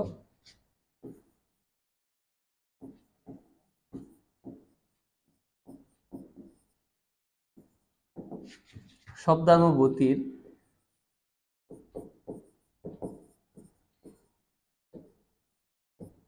স্থায়িত্বকাল হচ্ছে 0.1 সেকেন্ড। প্লিজ একটু মাথায় রাখবা, শব্দানুভূতির স্থায়িত্বকাল। শব্দানুভূতির স্থায়িত্বকাল মানে আমরা যা কিছু শুনি এটা শোনার পর আমাদের ব্রেনে কত সেকেন্ড থাকে? 0.1 সেকেন্ড। তার মানে হচ্ছে আমি যে শব্দটা উৎপন্ন করব এটা যদি দেয়ালে বাধা পাওয়ার, হ্যাঁ আমি যে শব্দটা উৎপন্ন করব এটা দেয়ালে বাধা পাওয়ার পরে, মানে এখান থেকে শব্দটা প্রতিফলক পৃষ্ঠে যাওয়ার একবার যাবে, বাধা পেয়ে আবার আমার কানে ফেরত আসবে, তবে এটা 0.1 সেকেন্ডের আগে আসলে আমি শুনবো না। কেন? কারণ কোন শব্দ যদি দেয়ালে বাধা পেয়ে 0.1 সেকেন্ডের আগে আমার ব্রেনে আসে তাহলে এটা আমি বুঝতে পারবো না, কারণ শব্দানুভূতি স্থায়িত্বকাল। তার মানে আমি একটা কথা যখন বলি এটা আমাদের ব্রেনে 0.1 সেকেন্ড এই কথা বলার রেস্টটা থেকে যায়। আমরা যখন কোনো কথা বলি এটার আমরা যে কোনো কথা বলি বা আমরা যখন কোনো শব্দ শুনি এটা আমাদের ব্রেনে 0.1 সেকেন্ড পর্যন্ত থেকে যায়। তার মানে কি, যদি দেয়ালে বাধা পেয়ে 0.1 সেকেন্ডের আগে চলে আসে তাহলে আমি প্রতিধ্বনি শুনবো না। কিন্তু যদি আমি কোনো একটা শব্দ শোনার পরে যদি এটা দেয়ালে বাধা পাওয়ার পরে হ্যাঁ আবার 0.1 সেকেন্ড পরে আসে তাহলে প্রতিধ্বনি শুনবো। তাহলে প্রতিধ্বনি শোনার একটা শর্ত হচ্ছে, যেমন মধ্যবর্তী দূরত্ব লাগবে 16.5, ওইরকম আরেকটা শর্ত হচ্ছে শব্দটা অবশ্যই মূল শব্দের কত সেকেন্ড পরে আসতে হবে? 0.1 সেকেন্ড পরে। তার মানে প্রতিধ্বনি শুনতে গেলে একটু মনে রাখো 0.1 সেকেন্ড পরে যদি মূল শব্দের, হ্যাঁ বুঝো, মনে করো এখান থেকে কেউ একজন শব্দ উৎপন্ন করলো, এটা দেয়ালে বাধা পেলো, পেয়ে আবার ফিরে আসলো, যদি 0.1 সেকেন্ডের পরে আসে তাহলে প্রতিধ্বনি শুনবে, এর আগে আসলে শুনবে না। কেন? কারণ আগে আসলে মূল শব্দ আর প্রতিধ্বনি যে শব্দ এই দুইটা কি আসলে মূল শব্দ আর মূল শব্দের যে পুনরাবৃত্তি হয়েছে এটার পার্থক্য ব্রেন করতে পারবে না। কেন? কারণ আমাদের ব্রেনে কোনো একটা শব্দ শোনার পরে 0.1 সেকেন্ড থাকে। তার মানে হ্যাঁ প্রতিধ্বনি শোনার জন্য অবশ্যই মূল শব্দ এবং মূল শব্দের যে পুনরাবৃত্তি হয়েছে, হ্যাঁ আবার এটা ফিরে আসছে, এটা 0.1 সেকেন্ড পরে আমার কানে হ্যাঁ আমাদের ব্রেনে আসতে হবে। মূল বিষয়টা হচ্ছে কি, বিষয়টাকে এইভাবে চিন্তা করো যে আমরা যখন কোনো শব্দ উৎপন্ন করব এটা যাবে, অলে যাওয়ার পরে বাধা পেয়ে আবার আমাদের কানে আসবে, তবে 0.1 এর আগে আসলে প্রতিধ্বনি শুনবো না, 0.1 সেকেন্ডের পরে আসলে প্রতিধ্বনি শুনবো। তার মানে প্রতিধ্বনি শোনার জন্য এটা সময় কত? 0.1 সেকেন্ড, ঠিক আছে? আর এটা একটু মনে রাখো, একটা জিনিস মনে রাখবা, 0 ডিগ্রি সেলসিয়াস তাপমাত্রায় কত ডিগ্রি? 0 ডিগ্রি সেলসিয়াস তাপ, হ্যাঁ 0 ডিগ্রি সেলসিয়াস তাপমাত্রায় শব্দের যে বেগ, এটা একটু মনে রাখো 330 ms ইনভার্স 1, 330 ms ইনভার্স 1, এটা একটু মনে রাখো যে 0 ডিগ্রি সেলসিয়াস তাপমাত্রায় শব্দের বেগ কত? 330 ms ইনভার্স 1। আর এই 0 ডিগ্রি সেলসিয়াস বলতে আমরা বুঝি, যদি এই তাপমাত্রা 0 ডিগ্রি সেলসিয়াস মানে কত কেলভিন? তোমরা সবাই জানো 273 কেলভিন। অবশ্যই তাপমাত্রার এককে কেলভিনে রাখবা। তার মানে 0 ডিগ্রি সেলসিয়াস তাপমাত্রায় শব্দের বেগ হচ্ছে 330 ms ইনভার্স 1। ঠিক আছে, এরপরে দেখো শব্দের বেগের পার্থক্য। শব্দের বেগের যে পার্থক্য এটা একটু মনে রাখো। শব্দের যে বেগ, শব্দের বেগ হচ্ছে তাপমাত্রার বর্গমূলের সমানুপাতিক। ঠিক আছে, এটা একটু মনে রাখবে, শব্দের বেগ তাপমাত্রার বর্গমূলের সমানুপাতিক। আবার বলতেছি, শব্দের বেগ তাপমাত্রার বর্গমূলের কি হবে? সমানুপাতিক হবে। ঠিক আছে, আচ্ছা। আর এইখানে একটা জিনিস মাস্ট বি তোমাদের মনে রাখতে হবে, যে এই যে তাপমাত্রা দেখতেছো না, এই তাপমাত্রার এককটা অবশ্যই কেলভিনে রাখতে হবে। তাপমাত্রার এককটা কেলভিনে থাকবে। ঠিক আছে, তো এই অংশ থেকে দেখো, এটা থেকে আমরা একটা সূত্র পাবো, কারণ সমানুপাতিক চিহ্ন যদি তুলি তাহলে একটা ধ্রুবক দেওয়া যেতে পারে। এই ধ্রুবক হিসেবে এটাকে আমি কে ধরতে পারি, সাথে কি হবে? √t। ঠিক আছে, সমানুপাতিক চিহ্ন তুলে একটা ধ্রুবক, তার মানে শব্দের বেগ হচ্ছে তাপমাত্রার বর্গমূলের সমানুপাতিক। আর সব মাধ্যমে কিন্তু আসলে বেগ সমান থাকে না। বায়ুতে শব্দের বেগ 330, পানিতে 1493 বা 1449 লেখা আছে, লোহাতে শব্দের বেগ 5130। সব মাধ্যমে কিন্তু শব্দের বেগ সমান থাকে না। আচ্ছা, একটু এটা আমি ক্লিয়ার করব এই অংশে, হয়তোবা শব্দের ব্যবহার না, শব্দের ব্যবহার না, এইখানে আমি ক্লিয়ার করে দিই। একটু দেখো, এখানে একটু মনে রাখো, যেমন বায়ুতে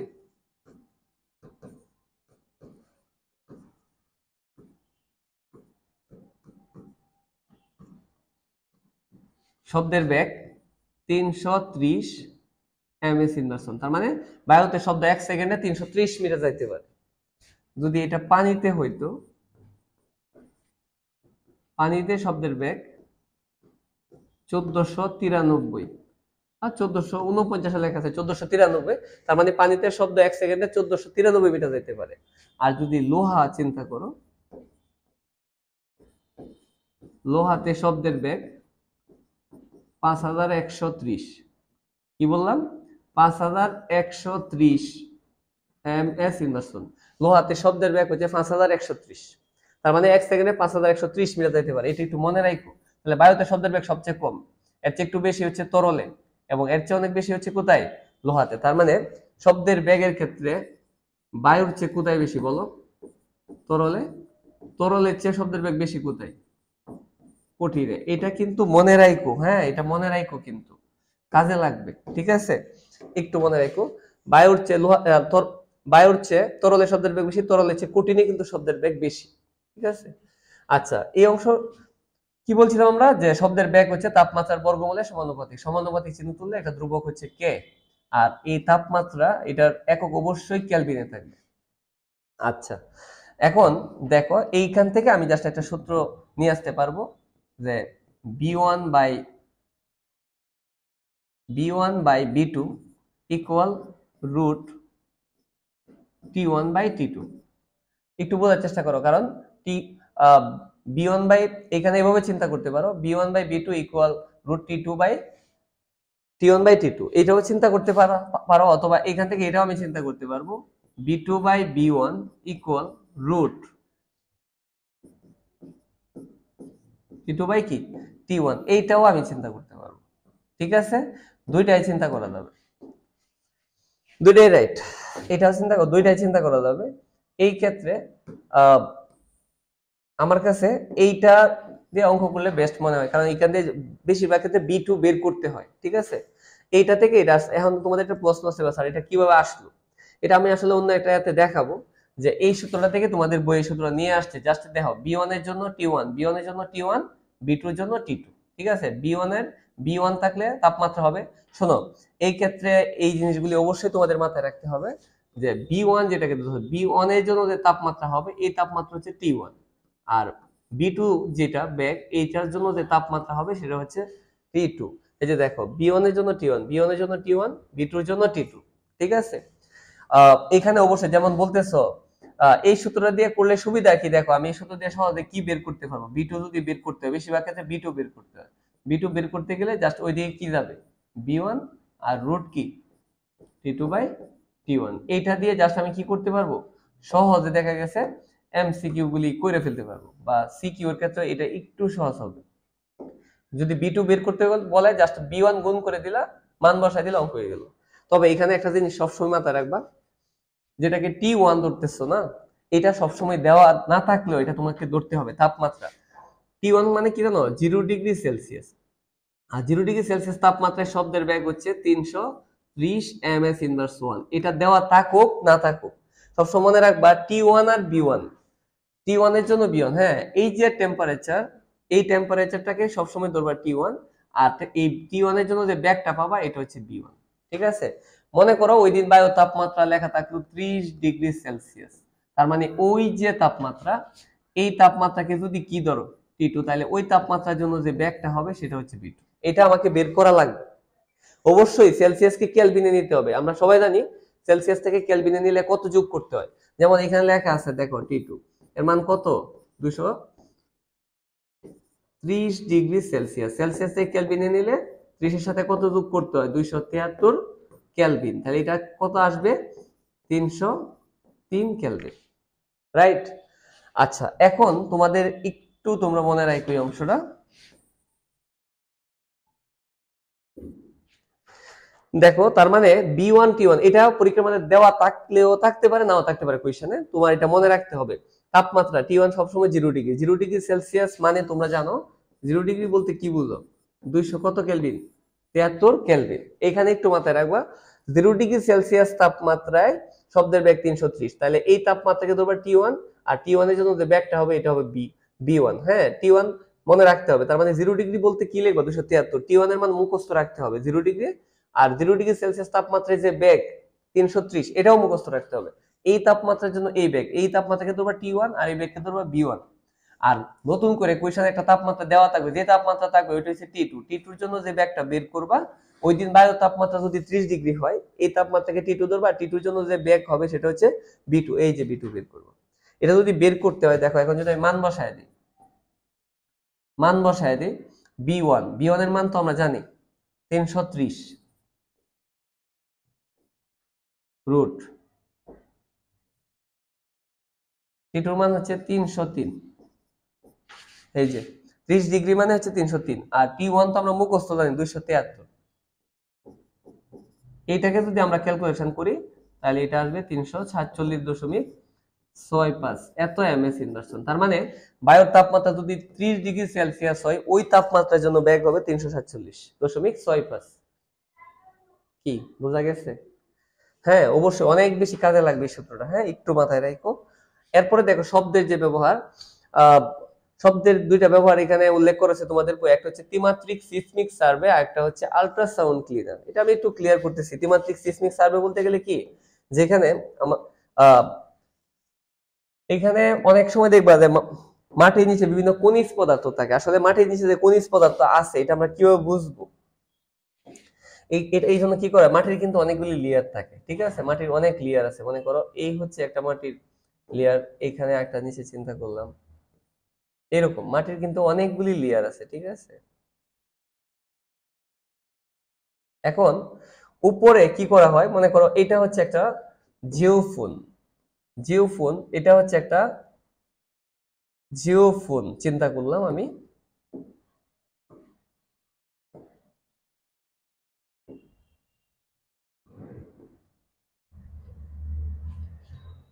ঠিক আছে, আচ্ছা একটু দেখো, এটা চিন্তা করলাম একটা জিওফোন।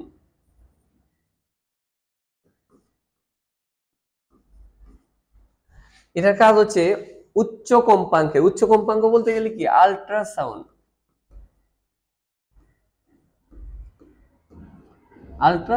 উচ্চ কম্পাঙ্কের একটা শব্দ উৎপন্ন করে। আল্ট্রাসাউন্ড তো বুঝো, 20,000 হার্টজ বা 20 কিলো হার্টজ এর চেয়ে বেশি কম্পাঙ্কের শব্দকে যদি উৎপন্ন করে, এই জিওফোন থেকে উচ্চ কম্পাঙ্কের একটা শব্দ উৎপন্ন করে যদি মাটির নিচে পাঠানো হয়, তাহলে দেখা গেছে শব্দগুলি মনে করো যে এরকম একবার এই পর্যন্ত আসবে, ঠিক আছে, শব্দ এই পর্যন্ত আসবে, হ্যাঁ, আসার পর দেখা গেছে আবার ফিরে যাবে, দেখা গেছে হ্যাঁ মনে করো এই লেয়ারে আসলো, সাপোজ এইখানে আসলো, এইখানে আসার পরে আবার এই যে এখানে ফিরে যাবে, মাটির লেয়ার অনেকগুলি লেয়ার আছে, বাধা পায় ফিরে যাবে, আবার দেখা গেছে এইখানে আসলো শব্দটা, এইখান থেকে বাধা পায় ফিরে গেল, আবার দেখা গেছে এইখানে আসলো শব্দ, এইখান থেকে এইভাবে বাধা পেয়ে পেয়ে ফিরে যাবে, মনে করো এই লেয়ারে বাধা পাইলো, এইখান থেকে বাধা পাই এইভাবে ফিরে যাবে। তার মানে হচ্ছে আহ উচ্চ কম্পাঙ্কের একটা শব্দ আল্ট্রাসাউন্ড, যেটা উচ্চ কম্পাঙ্কের একটা শব্দ যদি মাটির নিচে পাঠানো হয়, পাঠিয়ে মাটির যে বিভিন্ন লেয়ার আছে এই মাটির বিভিন্ন লেয়ারে শব্দগুলি বাধা পেয়ে প্রতিধ্বনি কিন্তু এই যন্ত্রে ফিরে যায়, রিসিভারে ফিরে যায়, ঠিক আছে। এইখানে ফিরে গেলে যে মনে করো যদি মাটির নিচে কোনো খনিজ পদার্থ না থাকে, মনে করো এইখান থেকে শব্দটা গেলে যে ধরনের সাউন্ড হবে প্রতিধ্বনি, হ্যাঁ এখানে শব্দ বাধা পায় ফিরে গেলে যে ধরনের প্রতিধ্বনি শোনা যাবে, বা এইখানে বাধা পায় পেয়ে যদি শব্দ ফিরে যায় যে ধরনের প্রতিধ্বনি শোনা যাবে, কিন্তু এখানে যদি কোনো খনিজ পদার্থ থাকে এখানে বাধা পেয়ে ফিরে গেলে কিন্তু একই ধরনের প্রতিধ্বনি শোনা যাবে না। তার মানে এই যন্ত্রের সাহায্যে উচ্চ কম্পাঙ্কের শব্দকে মাটির নিচে পাঠানো হয় এবং এই শব্দগুলি মাটির বিভিন্ন লেয়ারে বাধা পেয়ে এটা, হ্যাঁ, শব্দগুলির প্রতিধ্বনি কোথায় ফিরে যায়, এই যন্ত্রে ফিরে যায়। তখন যখন এই শব্দগুলি বিভিন্ন লেয়ারে বাধা পেয়ে ফিরে আসে এই রিসিভারে, তখন এখান থেকে একটা গ্রাফের মাধ্যমে বোঝা যায় যে মাটির নিচে কোনো খনিজ পদার্থ আছে কিনা। এটাকে আমরা বলতেছি ত্রিমাত্রিক সিসমিক সার্ভে। এটার মাধ্যমে আল্ট্রাসাউন্ড, দেখো এটা কিন্তু শব্দের একটা ব্যবহার, শব্দকে ব্যবহার করে আমরা মাটির নিচে কোনো খনিজ পদার্থ আছে কিনা এটা আমরা জানতে পারবো, ঠিক আছে। এরপরে আমরা কি ক্লিয়ার করবো, দেখো আল্ট্রাসাউন্ড ক্লিনার। আল্ট্রাসাউন্ড ক্লিনার এটা তো বুঝতেই পারছো, আল্ট্রাসাউন্ডটা মাত্রই বললাম 20,000 হার্টজ বা কত 20 কিলো হার্টজ, যে চেয়ে বেশি কম্পাঙ্কের শব্দকে বলা আল্ট্রাসাউন্ড ক্লিনার। এটার সাথে কি করা হয় যে অনেক সময় ডাক্তারি যে যন্ত্রপাতি গুলি আছে এটাকে যদি একটা পানির মধ্যে রেখে, ডাক্তারি যন্ত্রপাতি গুলিকে পানির মধ্যে রেখে যদি উচ্চ কম্পাঙ্কের শব্দ দেওয়া হয়, ফলে কি হয়, কাঁপতে থাকে, ফলে এই যন্ত্রপাতি গুলিতে যে ময়লাগুলি থাকে এগুলি নিচে পড়ে যায়, ওইখান থেকে ওইভাবে আমরা আবার বলতেছি শোনো, এই উচ্চ কম্পাঙ্কের শব্দ দিয়ে আল্ট্রাসাউন্ড ক্লিনার মানে কি, উচ্চ কম্পাঙ্কের শব্দ দিয়ে ডাক্তারি যে ইনস্ট্রুমেন্ট গুলি আছে যন্ত্রপাতি এইগুলি, যে হ্যাঁ পানির মধ্যে যদি উচ্চ কম্পাঙ্কের শব্দ দেওয়া হয়, দিলে দেখা গেছে কি হয়, কম্পিত হয়, কাঁপতে থাকে, ফলে এই যন্ত্রগুলি থেকে ময়লাগুলি নিচের দিকে পড়ে যায়, এইভাবে আমরা হ্যাঁ যন্ত্রগুলিকে পরিষ্কার করতে পারবো, ঠিক আছে। এই হচ্ছে আল্ট্রাসাউন্ড ক্লিনার। তাহলে শব্দের ব্যাপারে দুইটা পার্ট একটু পড়বা, ভালো করে পড়ে রাখবা, ত্রিমাত্রিক সিসমিক সার্ভে এবং আল্ট্রাসাউন্ড ক্লিনার, ঠিক আছে। আচ্ছা, এরপরে দেখো শব্দের যে ব্যবহার, শব্দকে আসলে ব্যবহারের ক্ষেত্রে এখানে দেখো বাদ্যযন্ত্রকে তিন ভাবে চিন্তা করা হয়েছে। একটা হচ্ছে তার দিয়ে তৈরি বাদ্যযন্ত্র, তার দিয়ে তৈরি বাদ্যযন্ত্র, এর মধ্যে কি কি তার দিয়ে তৈরি, যে তার দিয়ে কি কি তৈরি করা যায়, একতারা, বেহালা, সেতার, একতারা, বেহালা, সেতার, এগুলি হচ্ছে তার দিয়ে তৈরি, মনে রাখো তার দিয়ে তৈরি বাদ্যযন্ত্র। আর বাতাসের প্রবাহ দিয়ে তৈরি যে বাদ্যযন্ত্রগুলি দুইটা, একটা হচ্ছে বাঁশি, একটা হচ্ছে হারমোনিয়াম। বাঁশি এবং হারমোনিয়ামের ক্ষেত্রে তার দিয়ে, এটা বাতাসের প্রবাহ দিয়ে তৈরি বাদ্যযন্ত্র, হ্যাঁ। এরপরে শিখবা আঘাত দিয়ে তৈরি বাদ্যযন্ত্র কি। আঘাত দিয়ে তৈরি বলতে গেলে কি, এখানে আঘাত দিয়ে কি কি বাদ্যযন্ত্র তৈরি করা যাবে, ডুল, তবলা, ডুল আর কি তবলা, এগুলিকে আঘাত দিয়ে তৈরি বাদ্যযন্ত্র। তাহলে বাদ্যযন্ত্রকে তিন ভাবে চিন্তা করে, তার দিয়ে, একটা বাতাসের প্রবাহ দিয়ে, আর একটা হচ্ছে আঘাত দিয়ে। তার দিয়ে কি একতারা, বেহালা আর হচ্ছে সেতার, আর বাতাসের প্রবাহ দিয়ে বাঁশি, হারমোনিয়াম, আঘাত দিয়ে হচ্ছে কি ডোল, তবলা, একটু মনে রাখো, হ্যাঁ। এরপরে দেখো শব্দের, আসলে এখানে একটু বলে নেই শব্দের ব্যবহারের ক্ষেত্রে এই শব্দগুলি আমরা বলতেছি সুরযুক্ত শব্দ বা সুরেলা শব্দ। সুরেলা শব্দ কি, যে সকল শব্দ শুনতে আমাদের কাছে ভালো লাগে এই ধরনের শব্দকে বলা হয় সুরেলা শব্দ বা সুরযুক্ত শব্দ, হ্যাঁ। আর কিছু কিছু শব্দ আছে যে সকল শব্দ আমাদের কাছে আসলে শুনতে ভালো লাগে না, যেমন বিভিন্ন গাড়ির হর্ন, হ্যাঁ, বা ইট ভাঙার কাজে যে মেশিনগুলি ব্যবহার করা হয়, এগুলি সাউন্ড কিন্তু আমাদের কাছে ভালো লাগে না, হ্যাঁ। এটাকে আমরা সুরযুক্ত শব্দ বলতে পারবো না। এখানে দেখো তোমাদের বইয়ে অনেকগুলি মান লেখা আছে, জাস্ট আমি কতগুলি এই শব্দগুলি দেখো। জেট ইঞ্জিন, যেটা জেট ইঞ্জিন, এটা 110 থেকে 140, মেবি এটা 140 হবে সম্ভবত, 110 থেকে 140 ডেসিবেল। স্যার ডেসিবেল কি, এই ডিবি ফর হচ্ছে ডেসিবেল, ডিবি দ্বারা আমরা বুঝি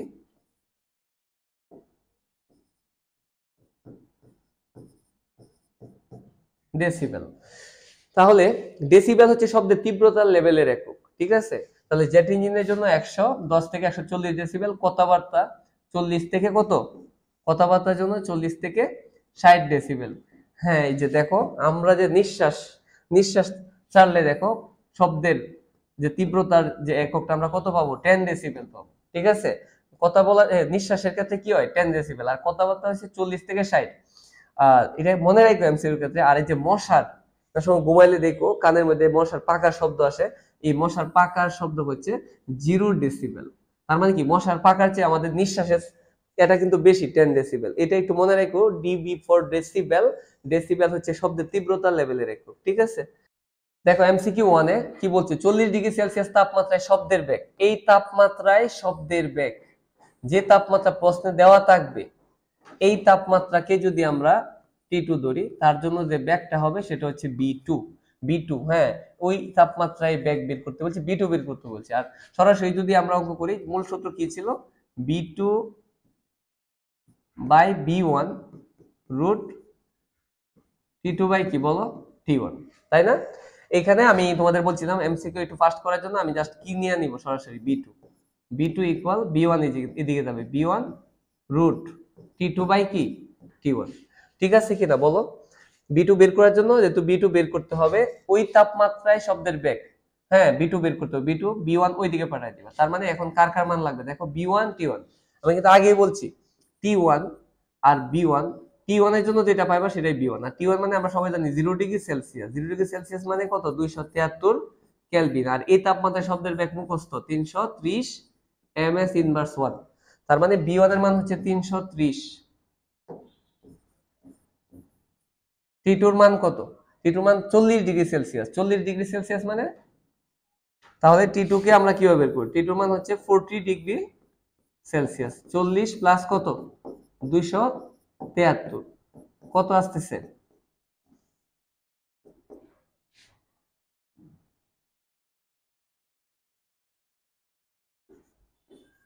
313 কেলভিন। মান বসায় দাও, T2 এর মান হচ্ছে 313 আর T1 এর মান হচ্ছে 273। ঠিক আছে, এই যে 273 যদি মানটা বসায় দেই তাহলে কি হবে দেখো,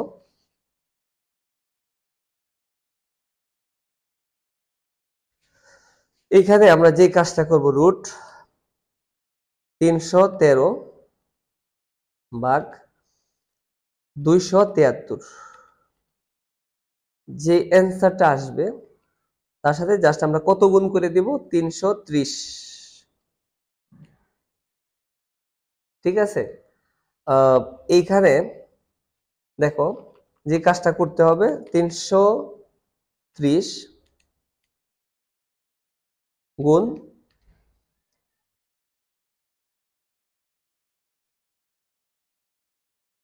রুট কত, 313 উপরে ভাগ 273, এটা আসছে 353.34, এত ms ইনভার্স 1। দেখো এইটা আছে কিনা অপশনে, 353. হ্যাঁ, এইটা আছে, এটা অ্যান্সার হবে। ঠিক আছে, এটা অ্যান্সার হবে। কি বুঝতে পারছো কিনা, আশা করি বুঝতে পারছো। এরপরে যে এমসিকিউটা আছে দেখো, কম্পাঙ্কের মাত্রা কোনটি, এটা বের করার জন্য কম্পাঙ্কের মাত্রা, কম্পাঙ্ক বলতে আমরা কি বুঝি, কম্পাঙ্ক যে f ইকুয়াল 1/t, এটা পড়ছিলাম রাইট, f ইকুয়াল 1/t। এখন একটা জিনিস চিন্তা করে দেখো, এই 1 তো ঠিকই থাকবে, এই যে t, t মানে কি, পর্যায়কাল বা দোলনকাল, পর্যায়কাল বলুক দোলনকাল বলুক, এটা কিন্তু সময় বোঝায়। আর সময়কে আমরা ইংলিশে কি বলি, টাইম। টাইমের মাত্রা হচ্ছে টি, একসাথে লিখলে কি হবে, টি ইনভার্স 1। তার মানে কম্পাঙ্কের মাত্রা হচ্ছে টি ইনভার্স 1 হবে। এই টি দ্বারা কিন্তু পর্যায়কাল বলেছে, কিন্তু পর্যায়কাল এর মাত্রাও কিন্তু, কারণ যেহেতু পর্যায়কাল মানে সময়, সময়কে আমরা ইংলিশে কি বলি, টাইম। টাইমের মাত্রা হচ্ছে টি, এইটাকে একসাথে বলে টি ইনভার্স 1 হবে। কম্পাঙ্কের মাত্রা হবে টি ইনভার্স 1। ঠিক আছে, টি ইনভার্স 1 হবে। সেকেন্ড লোকের যখনই বলবে তখনই বুঝবা এইখানে কত সেকেন্ড, 2 সেকেন্ড। সেকেন্ড লোকের পৃথিবী পৃষ্ঠে কার্যকর দৈর্ঘ্যকে আমরা কি দ্বারা প্রকাশ করতে পারি, এল। এল এর মান চাইছি। ঠিক আছে, তাহলে আমরা সবাই সূত্র জানি, T equal 2 pi root L by কি জি, টি ইকুয়াল 2π√L/g। এখানে যদি এল বের করতে হয় তাহলে এখানে আমাদের যে কাজটা করতে হবে বর্গ করতে হবে। বর্গ করলে এখানে স্কয়ার দিয়ে দাও 2π√L/g। এই টোটাল অংশের উপর কি দিয়ে দিব স্কয়ার। আচ্ছা যদি আমরা স্কয়ার দিই তাহলে এখানে টির উপরে স্কয়ারটি কি থাকবে আর এখানে হবে 4π²L/ কি হবে বলো জি। ঠিক আছে, টির উপরে স্কয়ার দিলে এই টোটালটার উপর স্কয়ার দিলে টি স্কয়ার আর এখানে স্কয়ারটা 2 কে পাইলে 4, স্কয়ারটা পাইকে পাইলে পাই স্কয়ার আর রুট স্কয়ারে কাটা গেলে L/g। আচ্ছা এখানে যদি আমরা কি বের করতে চাই বলো এই অংশ যদি এদিকে নিয়ে এসে পড়ি 4π² L/g ইকুয়াল কি আসলে এখানে 4π² তো উপরে ঠিক না 4π²L থাকবে উপরে আর নিচে আসবে জি, এটুকু এদিকে নিয়ে আসলে টি স্কয়ারটাকে ওইদিকে পাঠিয়ে দিলাম। ঠিক আছে, তো এই ক্ষেত্রে আমি যে কাজটা করতে পারবো জাস্ট আমি কি রেখে দিব দেখো এল কার্যকর দৈর্ঘ্য প্রয়োজন এল এর মান বের করতে হবে। তাহলে এল যদি রেখে দিই এল ইকুয়াল এল রেখে দিলে দেখো টি স্কয়ারের নিচে অবশ্যই কি আছে 1, একটু আর গুণন করতে হবে। এল রেখে দিলে জি কার সাথে গুণ হবে টি স্কয়ার, জি গুণ হবে কার সাথে টি স্কয়ার আর নিচে কি এল রেখে দিলে 4π² যাবে নিচে 4π², রাইট। এই অংশে এখানে এল টি কি থাকবে জি এর মান আমরা সবাই জানি 9.8 আর টি হচ্ছে দেখো সেকেন্ড দোলকে, তার মানে টি এর মান কয় সেকেন্ড একটা দোলন কাল কত সেকেন্ড 2 সেকেন্ড, টি এর মান হচ্ছে 2 স্কয়ার। এইখানে 4 ইনটু পায়ের মান হচ্ছে 3.1416 জাস্ট উপরে কি দিব স্কয়ার। দেখো এল এর মান কি আসে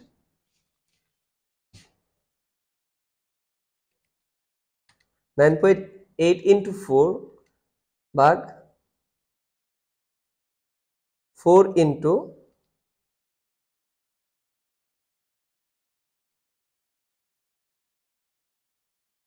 3.1416 হোল স্কয়ার, এটা আসছে 0.99 মিটার। এই হচ্ছে কার্যকরী দৈর্ঘ্য। ঠিক আছে, 0.992 মিটার, এই যে 0.992 মিটার।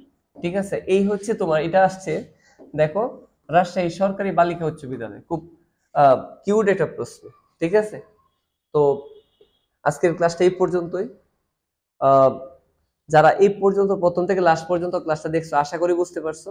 এরপরে যদি কারো কোনো জায়গায় যদি বুঝতে সমস্যা হয় অবশ্যই আমাকে কমেন্টসে জানাবা। আমি পরবর্তী ক্লাসগুলিতে চেষ্টা করবো সিকিউ অধ্যায় যে সিকিউ এমসিকিউ নিয়ে আসার। হ্যাঁ, তো এই পর্যন্ত সবাই ভালো থাকো, সুস্থ থাকো, আল্লাহ হাফেজ।